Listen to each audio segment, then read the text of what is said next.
ہمیں یہ پتہ ہے کہ حضرت صلی اللہ علیہ وسلم نے فرمایا تھا کہ میرے اور مسیح اور مہدی کے درمیان کوئی نبی نہیں ہے، ٹھیک، اور مسیح موعود کو 4 دفعہ ایک حدیث میں روایت ہے 4 دفعہ نبی اللہ کہا۔ اس میں بات کہی ہے کہ جی مسیح موعود کو کسی روایت میں 4 دفعہ نبی اللہ کہا حضور اکرم صلی اللہ علیہ وسلم۔ رحمت عالم صلی اللہ علیہ وسلم نے حضرت سیدنا عیسیٰ علیہ الصلاۃ والسلام کے بارے میں فرمایا کہ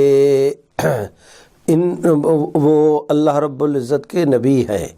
ہم سب اہل اسلام کا عقیدہ ہے، 4 دفعہ نہیں، ہم تو کروڑوں دفعہ، کروڑوں اربوں مسلمان اس عقیدے پر قائم ہیں کہ عیسیٰ علیہ السلام اللہ رب العزت کے نبی اور رسول تھے۔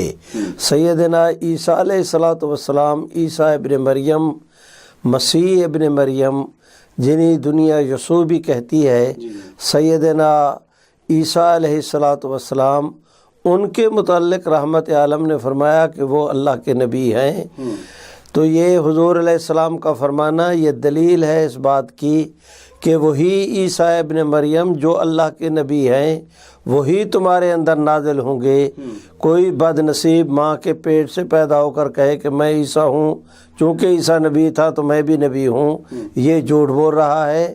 تمہارے اندر وہی نازل ہوں گے جو عیسیٰ ابن مریم ہیں اور جو اللہ کے رسول تھے۔ صحیح۔ تو کہیں یہ جو لفظ ہے جی مسیح موعود، کیا یہ نبی کریم صلی اللہ علیہ وسلم نے استعمال کیا؟ یہ میں نہیں کہتا، علامہ اقبال مرحوم نے کہا ہے کہ یہ عجمی اصطلاح ہے، اس کا شریعت کے ساتھ کوئی تعلق۔ یہ بھی ایک دھوکہ اور فراڈ ہے۔ فراڈ